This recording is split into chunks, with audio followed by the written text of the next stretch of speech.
Here's a little neighborhood restaurant. So you walk down, you walk out of your house, walk down to the corner. Rico Rico. And I'm going to go down to the right here.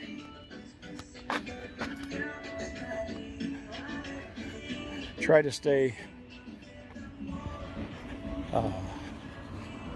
sort of in the shade.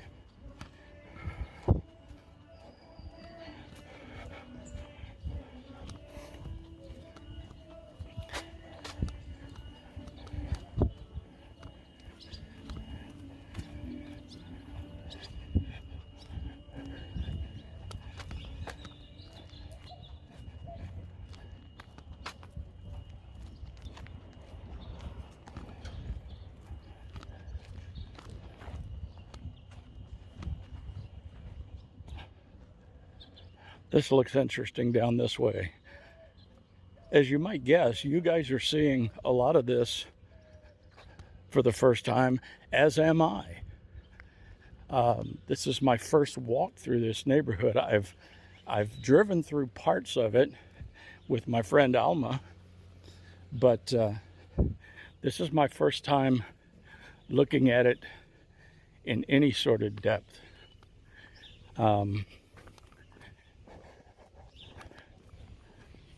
So we're kind of in the same boat as far as that goes. Hopefully I won't get trapped in here.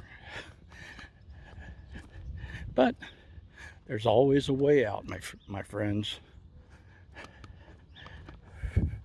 See, I think we're back to our little green area.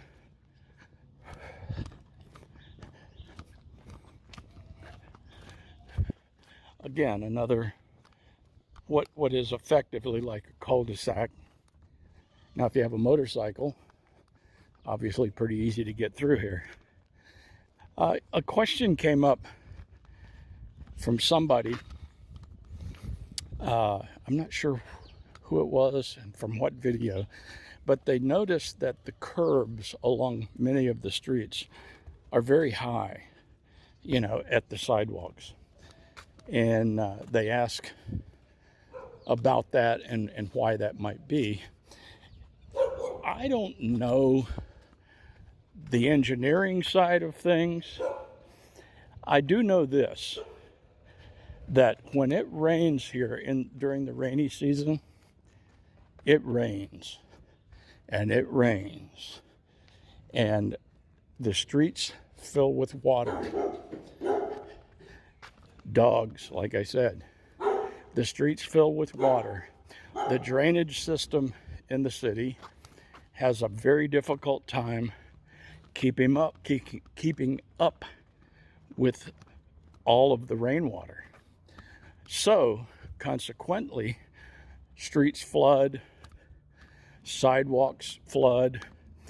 So what they've done is the curbs in many areas, I think you'll see this a lot like through the Golden Zone and Centro, where, you know, some of the older drainage systems are located.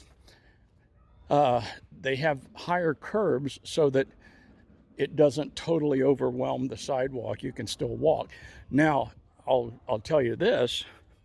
I know the owners of a restaurant and bar in the Golden Zone, Que Pasa, and when it's predicted to be a heavy rain, or when it starts raining and looks like it's going to be heavy, they will actually either not open or they will close, because that area tends to flood and they don't want to have their help stranded.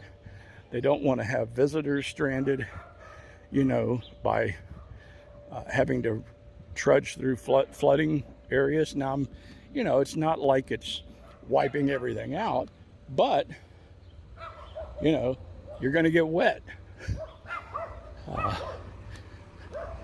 So, you know, I'm not sure if that's the exact reason, but that to me would be a logical answer to that question.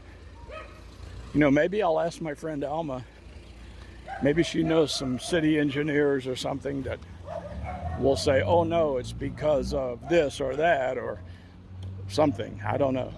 But that to me seems like a logical answer. Coming back out to Lomas de Mazatlan Boulevard here.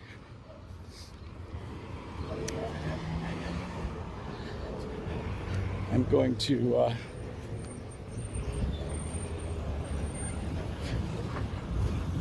walk past. There's a little mercado here to the left, a park.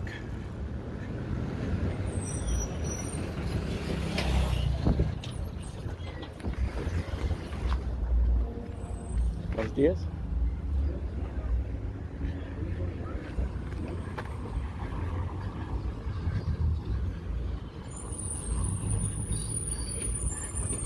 That's the other thing that's kind of nice here is they try to have parks in a lot of the neighborhoods. Here's a little park with some places for the kids to go and run around and play. Now, it reminds me of some of the parks we had back in the day when I was a kid. You don't see them anymore, but we actually had like metal swings, metal slides, you know, metal seesaws.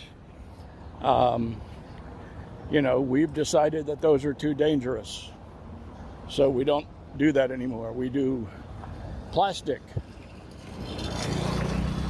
stuff like that.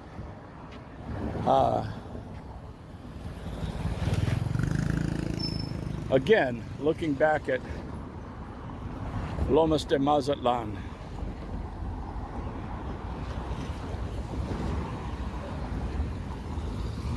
If the traffic will slow down here, I'll actually get across the road. You heard it, obviously. Doggies, doggies, doggies. I love dogs, but sometimes, boy, when you get a bunch of them, you know, one will start and then it becomes the trend, and all the dogs start barking. There's Lomas restaurant. Again, restaurants, you know, little places to go, have a bite to eat, all within walking distance of your apartment or your home. You know, not bad. Not bad. I'm not sure how far down here I want to go this time. I kind of want to save a little bit for another video, maybe do a second part coming in from either Rafael Buelna or La Marina, and getting through that way. I think that's what we'll do. I think we'll do a second video. We'll cut this one off just down the way here, and but this has been for me, it's been enlightening. I hope it's valuable. You know, there's, like I've said before, there are many, many areas of Mazatlan that make sense as a place to live, depending on what you need, what your likes and dislikes are, what you can afford, obviously. And so I suggest always, you know, look at several different ones. Come here and stay for a few weeks in one area and a few weeks in another before deciding totally on what it is that you want to do. And, you know, then see what happens. It certainly may be that you find an area that you thought was not for you, turns out to be the area that you love the most. You know, so don't be afraid to try that.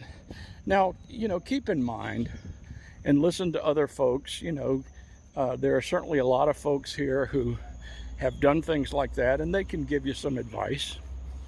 My friend Alma is a rental specialist. She's local. She's also Notario Público, Notary Public. She's a certified translator, so she can help you with a lot of things. And she will be joining me on weekly video podcasts coming up, probably starting in May. But you can also, send an email and ask a question, and I'll get it to her, or I'll get you her contact information, and you can certainly ask those questions of somebody who lives here, who's a native. Now, she's not a native of Mazatlan. She was from a little town north of here, but she's been here for years, and she is Mexican, so she knows what goes on and what's happening around. So anyway, I just walked through another one of the little parks and playground areas. Pretty cool. But anyway, let's do this. Let's cut it off at this park and this little playground area. Now let's go one more block. I'm gonna go one more block down this way, and then I'm gonna take a right, and then we'll cut it off after we get down there. I just wanted to see this building to my right, kinda a newer apartment condo complex here. Looks like there's maybe 6 units.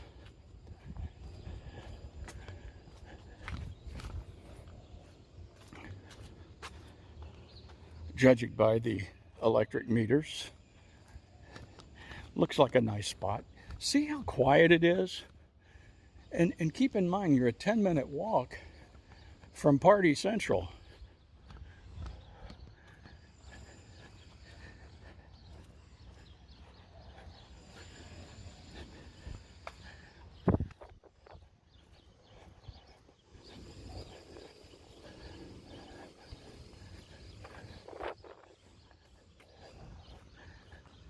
Well, it's getting to that time where I think we're going to cut this one off. And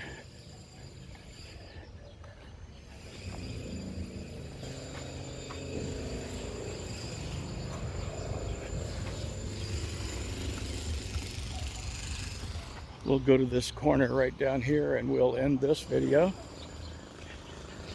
And I think what this is, what I've decided based on this walk is I'll do another one through Lomas, starting maybe on the Rafael Buelna side or La Marina side. Matter of fact, it depends. I mean, I'll speak with Alma and see, maybe we'll do 2 more, but I'll do at least 1 more from one of the other ways into the Lomas de Mazatlan area. I'm on the Cerro de lo Colorado street and walking right out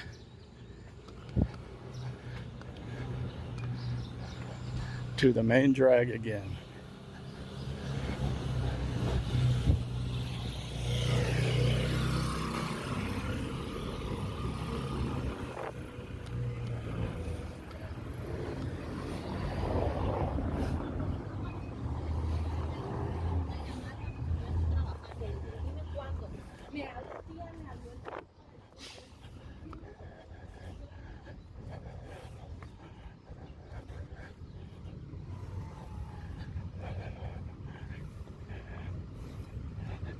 Now, where I am right now, believe it or not, this is Rafael Buelna.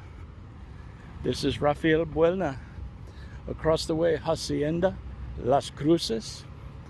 My friend Alma lives out in that area. But this is Rafael Buelna. As you can see here, main drag, shopping, hotels. There's another Soriana, Office Depot, and La Marina, Boulevard will be just beyond that. And as we go this way, you will see the other Soriana. You know what? Now that I've gotten here, I might as well just finish this one up down by the Soriana. You can also see off in the distance, probably can't see it well on the video.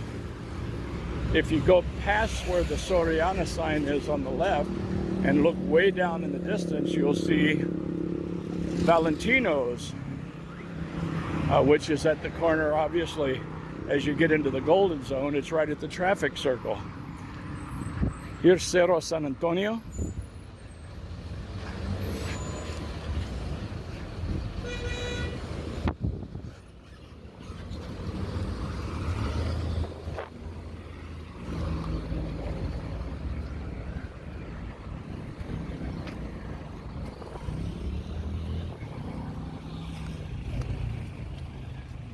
To my right is the Lomas de Mazatlan neighborhood that we just walked through. There's a laboratory, clinical. This would be where you would come if you needed COVID tests, things like that, any kind of lab testing, blood work, places like that. Restaurants, shops. You will see car dealers down here, banks. The building across the street with sort of the spiraling structure there, the white building, that's the CFE office, which is where you would go to pay your electric bill.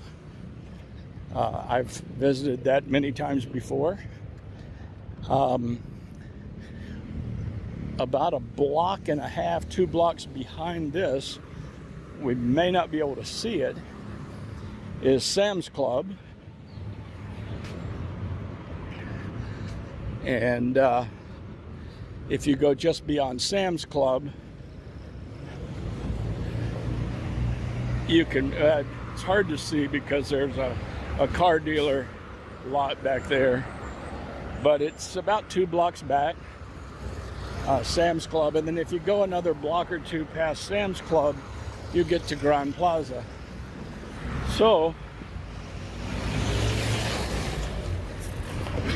we are gonna finish it up here right on Rafael Buelna, and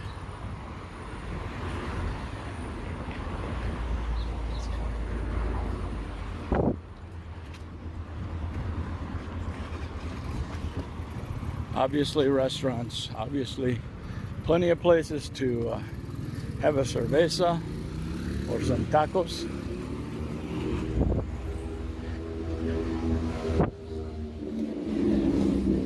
Might as well end it up at the Soriana because that's a place that most of you who have been here for any length of time will recognize as a place to go get your groceries. They have groceries, they have just about anything you're looking for.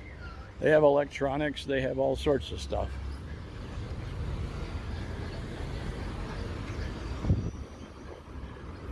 Another Guadalajara Farmacia over to the right. Maybe you can see it now off in the distance, the spire, if you will, of Valentino's.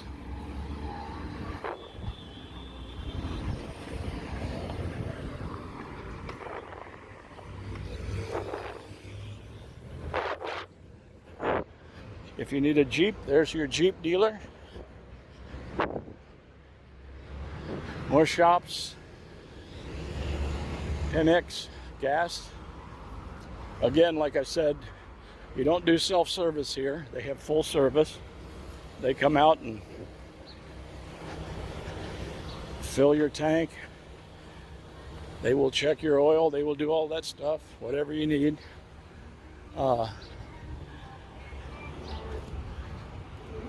More commercial stuff. Car dealers, Can-Am, vehicles.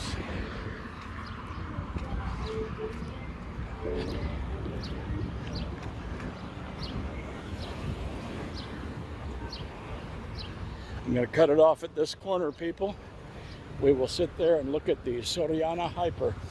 My understanding is this building that Soriana is in, over to my left, used to be a Walmart, and then Walmart moved, built their new one out past the marina area, and next to the Sam's Club out there, and Soriana took this space. But anyway, I'm right here at the Nissan dealer, the Soriana, the Valentino's down at the end of that next block, McDonald's is at the end of the block, Rafael Buelna. And if you take this street, you will go past Sam's Club, the Grand Plaza, and on down into El Centro, in that area of town. So anyway, that's enough for today. Thanks for coming along with us. I hope it wasn't too long. These things are all freeform. I don't plan them out because I want you to see things as I'm seeing them. Hope that works for you. Thanks for joining us here at Buenos Dias Mazatlan. If it's valuable for you, you know, give us a like, give us a subscribe. We'll keep doing these at least once a week. We'll do these walkthroughs. Like I said, coming in May, we'll be doing some video podcasts where we talk about everything Mexican. Things that expats and foreigners probably don't know, but they should. Interesting facts, some language things, you know, so that you can learn a few phrases, so that you don't totally embarrass yourself when you walk into restaurants or bars or whatever. And just, you know, facts about what to do and what not to do to be a good neighbor here in Mazatlan. But thanks again, folks. Muchas gracias. And as always, Buenos Dias Mazatlan.